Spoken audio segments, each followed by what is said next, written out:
Welcome back to WXP. More talk about demon spirits. So he has a demon inside here? Is that He what's doesn't? happening? Yeah. Because he's so bad. I have a demon's blood running inside of me.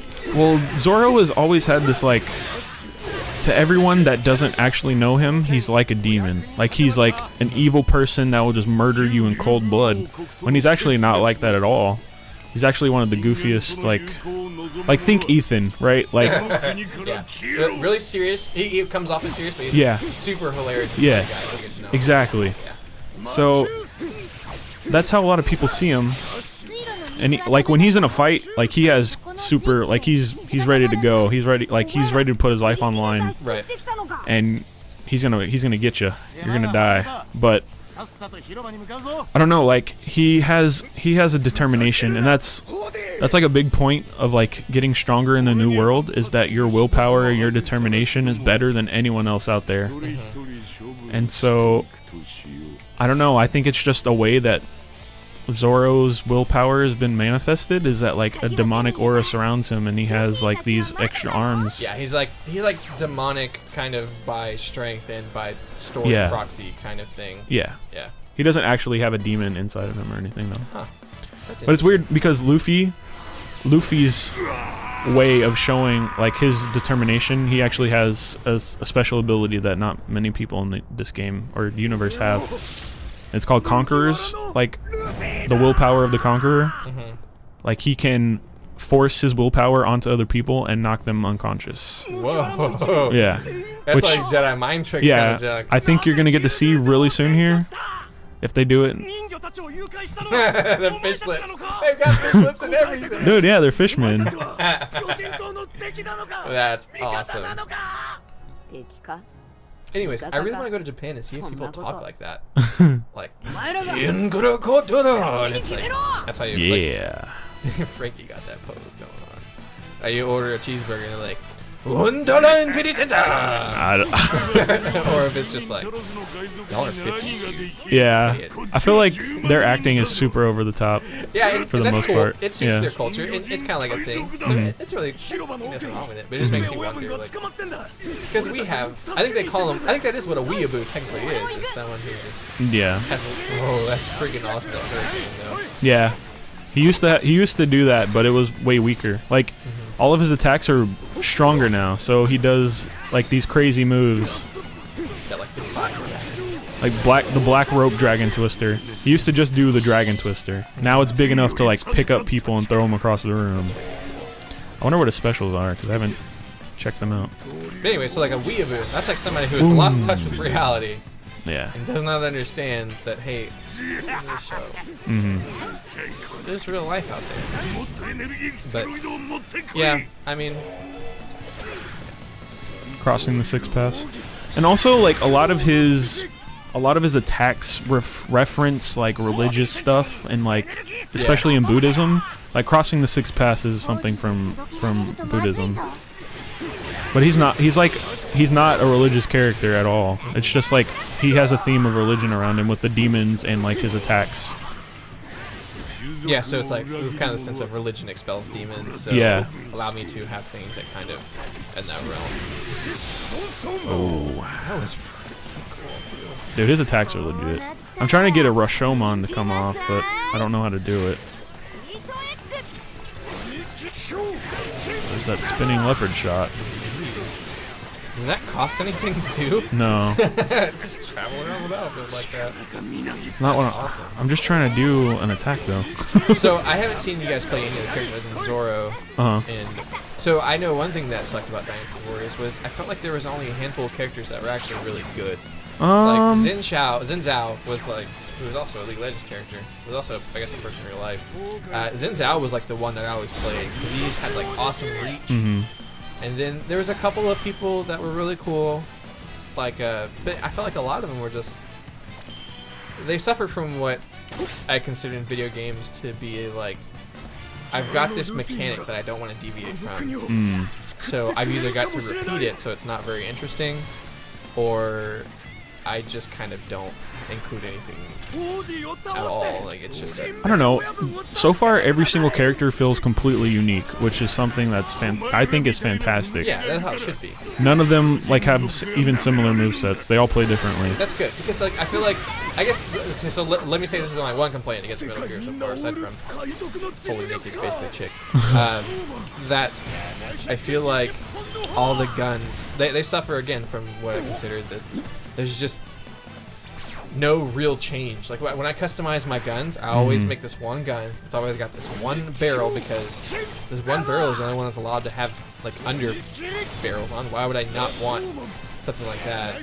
So going back to games like Call of Duty, Modern Warfare 2, which is, you guys know, it's one of my favorite games of all time. Yeah, like I was a I love it that too. game. But each gun was different. At no point, I mean, the M4, which is the very first like assault rifle you get, it was kind of weaker, but it shot faster, and it was very stable. So people who wanted a very faithful, consistent gun, they stick with that. Yeah. The next step up was a gun that was just a little bit stronger, but had a smaller clip. So like every gun had its pros and cons. It was very well thought out. I feel like every single Call of Duty since then has not been like that. It's like that first gun you get, completely opposite. You'll never use that first gun ever again, because it's just bad. When Modern Warfare 2, it was like, oh, you know what? I feel like having an M4 day where I don't want a lot of jump. I just want to hold down the button and gun people down. Yeah. And I think a lot of games just have that problem. Like, they don't have enough creativity or uniqueness to the thing that they introduce. How do you feel about payday guns then? I feel like payday's kind of along that same line. Yeah, I do too. I always wind up using like certain guns, or because I feel like there's certain like handguns, especially, those are freaking worst. Yeah. Where it's like there is just no difference whatsoever in handguns. Oh, but there's the Deagle, completely different. Well, I don't know. I think it's weird for handguns because a lot of like skills in the different trees will make things better for handguns specifically. So I don't know. Like, there's a lot of mastermind skills that will make handguns like awesome. Yeah. But I think a little creativity goes a long way. Yeah. But also in that game, I feel like it's a lot up to preference of playstyle, right? Yeah. Of like, I mean, like, there's so many different handguns. Like, it really doesn't matter which one you use. Just use the one that, like, the guns that you like, if that makes sense. Yeah.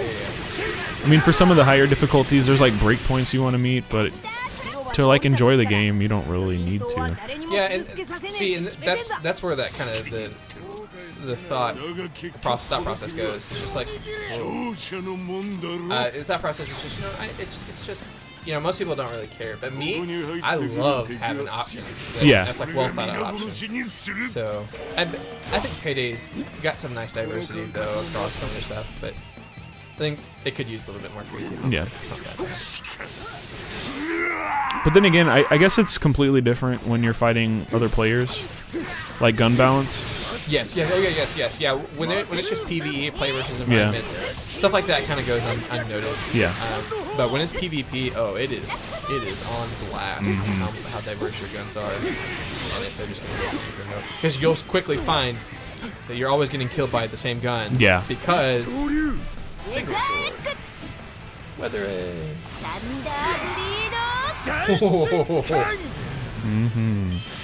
They just basically summon a dragon, right? Does that happen? A thunder dragon? Nami summons weather. Like, that's not her devil fruit, but she understands weather so well that she's basically able to control it in a very small area. Whenever you gotta make sure that you're constantly going the right direction. Yeah. You gotta understand that weather. But yeah, just games need some more thought put into them. Don't just release a game and. Ooh, we getting a cutscene one. Oh, I'm sorry. How do I turn it off? Because I can I'll just. turn it off. Okay. I think I didn't do that. Sorry, what happened? So that's Hordy Jones. Hody Jones.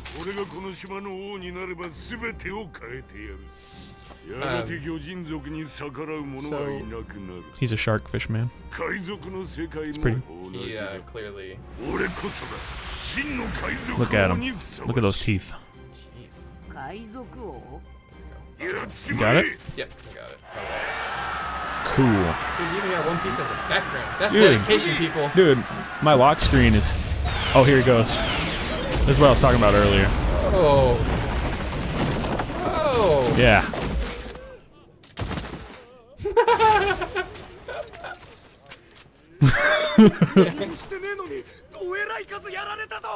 Like, my brain can't handle what happened. So yeah, he spent 2 years with a guy who was very good at that. That's awesome. So now he can just put some fools down without just thinking about it. Sit down.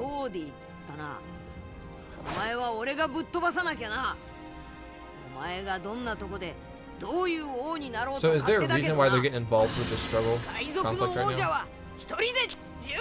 Because I kind of feel like this is kind of out. Well, Nami Nami is from an island that was taken control of by Fishmen. A group of Fishmen pirates led by a man named Arlong, who was a crewmate of Jinbei back in the day. Like, they were in the same crew. And that kind of made Nami's life very hard. Oh, well, yeah, definitely. She was a good map drawer back then. Like, he saw the potential in using her for making maps back then. Sorry. And basically he has been using her for a long time, and he told her that she could get her freedom and the village's freedom back if she stole 100 million berries for him. Dang. Like, he put that price on it. On an 8-year-old. It took her all the time until she met with Luffy. So, like, she had 3 million left when she met Luffy. Like, that's all she needed. So that's why she's a thief, and why she's so, like, money is very important to her. Yeah, like, she's well, obviously, because it has more than a materialistic thing. It has a family purpose to it. That's pretty cool. Yeah. So, she runs away, steals the ship, and goes back to that island. Like, she deserts the crew. Oh, yeah, I remember seeing that episode where she stole their ship. I was like, what? But Luffy and them chase her, like, to find out what's going wrong. Like, what's happening, man, you know? And so we get this arc on her island where she is she's part of the Arlong crew. Like, that tattoo on her shoulder, it used to be their, like, the mark of Arlong. Like, she got it redone into that pinwheel kind of looking thing. So, like, when Luffy showed up, she's like, "What are you doing here? We were never friends. I was just using you guys." And but, like, that she was just telling him that, like, they were the first friends she's had in a very long, like, ever. And so Luffy's Luffy's just kind of chilling around the island until, like, things start going bad, because Arlong gets these scumbag Marines to steal her money, and, like, in a way that doesn't put the blame on him, like, obviously, but she knows it was him. And so she comes to him and she's like, I thought you were a man of your word when it comes to money and stuff like this. And basically he grabs her by the face and, like, treats her like garbage, you know, because he thinks humans are trash. You're right, he's racist. Yeah. But there are reasons to why that is. Like, it's not just... yeah, obviously, yeah. Yeah. Reasons that you find out in this arc, actually. Because we fished them and cooked them. That's why. If somebody spent so long hunting my race down and cooked us like that, I might be a little upset. I might be a little racist. Even when they stop cooking us. Yeah. That's if they stop cooking us. You never know. They're probably still cooking fish over there. I mean, it's the freaking butt slap, dude. This is a very ocean-based planet, so I mean, they eat fish all the time. That's true. That's what I was about to say. I don't see how there's enough world to go around for the wildlife to grow some cows. Or you don't grow cows, you raise them. I mean, you grow cows, let's be honest. Grow some cows. But yeah, I'm with you on that. I can see someone being upset about that. Yeah, so we get all that, and I don't know. Yeah, he's a big dude. But I forgot where I was now. I lost my train of thought. I have no idea. Help me. I have no idea where we're going. Okay, so Arlong. That's the connection to Nami, right? Right. So Jinbei was a crewmate of Arlong back in the day.